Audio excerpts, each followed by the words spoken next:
അനിമോള് എൻ്റെ അനിയത്തിയാണ്, അനീഷ് എൻ്റെ അനിയനാണ്. അവർ തമ്മിൽ കല്യാണം കഴിക്കുമെന്നൊക്കെയാണ് പറയുന്നത്. ചോദിച്ചിട്ടുണ്ട്. അവർ കല്യാണം കഴിക്കുകയാണെങ്കിൽ ഞാൻ ഉറപ്പായിട്ട് മുന്നിൽ നിന്ന് കല്യാണം നടത്തി കൊടുക്കും. പക്ഷേ കല്യാണം നടക്കണം. പക്ഷേ അനിമോൾ സമ്മതിക്കോ ഇല്ലേ എന്ന് വേണം കാത്തിരുന്ന് കാണാൻ. ഞാൻ ഒന്ന് നിങ്ങളോട് ആദ്യമായിട്ട് പറയുന്നത്, വേറെ ഒരു യൂട്യൂബർ എനിക്ക് പറയാൻ തോന്നിയില്ല. ലാലേട്ടൻ തന്നെ അനീഷ് കയറി വരുമ്പോൾ ആദ്യം പറഞ്ഞത് എന്താണ്? സ്ത്രീ വിരുദ്ധത എന്ന ലേബലിലാണ് അനീഷ് കയറി വന്നിരിക്കുന്നത് അല്ലേന്ന് ചോദിച്ചു. ഓർമ്മയുണ്ടോ?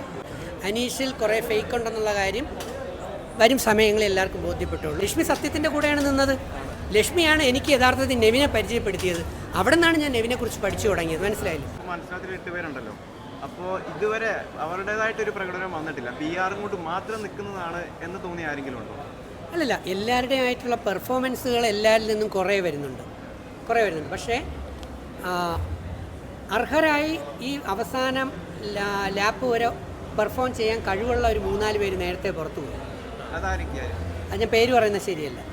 എന്നാൽ ഫൈനൽ ഈ ലാസ്റ്റ് വീക്ക് വരെ എത്തില്ല എന്ന് പ്രതീക്ഷിച്ച് പറഞ്ഞുകൊണ്ടിരിക്കുന്നു. അവർ തന്നെ പറയുന്നു, നീ വിചാരിച്ചാൽ നമ്മൾ ലാസ്റ്റ് വരെ വരുമെന്ന്. അപ്പോൾ അങ്ങനെ പ്രതീക്ഷ പോലും ഇല്ലാതെ വന്നാലൊരു 3-4 ആഴ്ച കഴിഞ്ഞ് പുറത്താവുമെന്ന് വിചാരിച്ച 3-4 പേര് ഈ ലാസ്റ്റ് റൗണ്ട് വരെ നിൽക്കുന്നു. അതാണ് ഈ സിനിമയുടെ ഇൻജസ്റ്റിസ്. അനിമോള് എൻ്റെ അനിയത്തിയാണ്, അനീഷ് എൻ്റെ അനിയനാണ്. അവർ തമ്മിൽ കല്യാണം കഴിക്കുമെന്നൊക്കെയാണ് പറയുന്നത്. ചോദിച്ചിട്ടുണ്ട്. അവർ കല്യാണം കഴിക്കുകയാണെങ്കിൽ ഞാൻ ഉറപ്പായിട്ട് മുന്നിൽ നിന്ന് കല്യാണം നടത്തി കൊടുക്കും. പക്ഷേ കല്യാണം നടക്കണം. പക്ഷേ അനിമോൾ സമ്മതിക്കോ ഇല്ലേ എന്ന് വേണം കാത്തിരുന്ന് കാണാൻ. പാവം നെവിനെ വിട്ടേരെ. നെവിൻ പാവമാണ്. സപ്പോർട്ട് നെവിനാണ്. നെവിനും അക്ബറിനുമാണ് ഞാൻ സപ്പോർട്ട് ചെയ്യുന്നത്. കാരണം അവർ ഈ കല്യാണ പരിപാടികളോ മറ്റേതൊന്നുമില്ല. അവർക്ക് നെവിന് കുറച്ച് ആഹാരം കഴിക്കാൻ വേണം, അത്രയേ ഉള്ളൂ. ആഹാരത്തിന് വേണ്ടിയുള്ള, ജീവിക്കാൻ വേണ്ടിയുള്ള ഒരു പയ്യനാണ് നെവിൻ. അനീഷ്, ഞാൻ എൻ്റെ വീഡിയോയിൽ ആദ്യമേ തന്നെ പറഞ്ഞിട്ടുണ്ട്, അനീഷിൽ കുറേ ഫേക്ക് ഉണ്ടെന്നുള്ള കാര്യം വരും സമയങ്ങളിൽ എല്ലാവർക്കും ബോധ്യപ്പെട്ടുള്ളൂ. അതുപോലെ തന്നെ ആർട്ടിസ്റ്റുകൾ പലരും ഫേക്കുകളാണ്, പലരും. മനസ്സിലായില്ലേ? അനീഷ് ഒറിജിനൽ തുറന്ന് കാണിച്ചില്ല. ഞാൻ ഒന്ന് നിങ്ങളോട് ആദ്യമായിട്ട് പറയുന്നത്, വേറെ ഒരു യൂട്യൂബർ എനിക്ക് പറയാൻ തോന്നിയില്ല.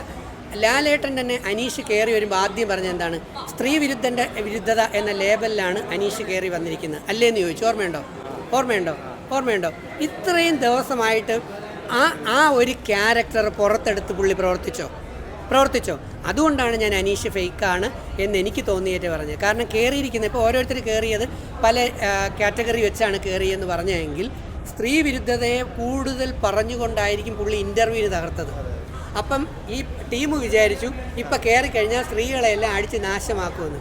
നേരെ അകത്ത് കയറിയിട്ട് എന്ത് ചെയ്തു? പ്ലേറ്റ് എടുത്ത് തിരിച്ചിട്ടു. ഇല്ലേ? ഇത് ഇന്നുവരെ നിങ്ങൾ കേട്ടോ സ്ത്രീകൾക്കെതിരെ ഏതെങ്കിലും പറഞ്ഞത് ഉണ്ടോ? പറഞ്ഞോ? ലക്ഷ്മിയെ കൊണ്ടു. പക്ഷേ ലക്ഷ്മി അനീഷും തമ്മിൽ അടി ഉണ്ടായില്ലല്ലോ. ഇല്ല, ലക്ഷ്മി സത്യത്തിൻ്റെ കൂടെയാണ് നിന്നത്. ലക്ഷ്മിയാണ് എനിക്ക് യഥാർത്ഥത്തിൽ നെവിനെ പരിചയപ്പെടുത്തിയത്. അവിടെ നിന്നാണ് ഞാൻ നെവിനെ കുറിച്ച് പഠിച്ചു തുടങ്ങിയത്. മനസ്സിലായില്ലേ? നെവിനെ എനിക്ക് അറിഞ്ഞുകൂടാ. അപ്പം ലക്ഷ്മി നല്ല കഴിവുള്ള ആളായിരുന്നു. പേടിച്ചുപോയി. ലക്ഷ്മിയുടെ പെർഫോമൻസ് പുറത്തെടുത്തില്ല. ആക്ച്വലി അതാണ് സത്യം. എടുത്തിരുന്നുവെങ്കിൽ ലക്ഷ്മി ഫൈനൽ 5 വന്നേനെ.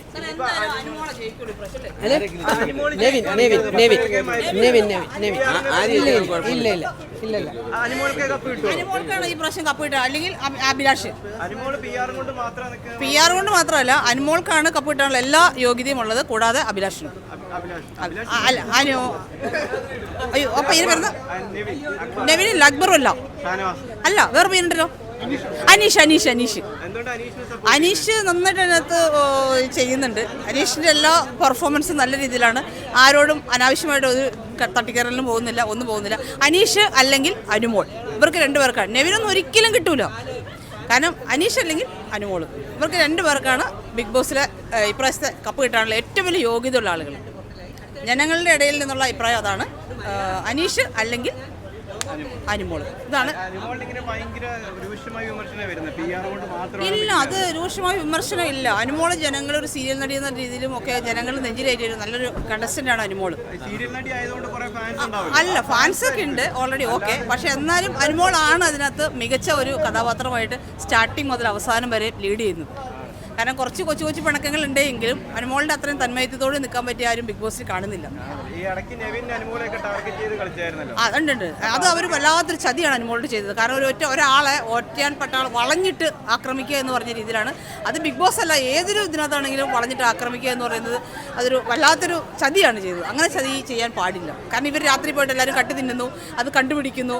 എല്ലാത്തിലും നിഷ്പക്ഷമായിട്ട് നിൽക്കുന്ന ഷാനവാസാണ്. അപ്പോൾ ഷാനവാസ് ഒരു അസുഖവും മറ്റു കാര്യങ്ങളും ഉള്ളത് കൊണ്ടും ഷാനവാസിനോട് ജനങ്ങൾക്ക് എനിക്ക് വല്ല സിമ്പതി ഉണ്ട്. പക്ഷെ എന്നാലും അനുമോളാണ് വിജയിച്ച് കാണാൻ ഞാൻ ആഗ്രഹിക്കുന്നത്.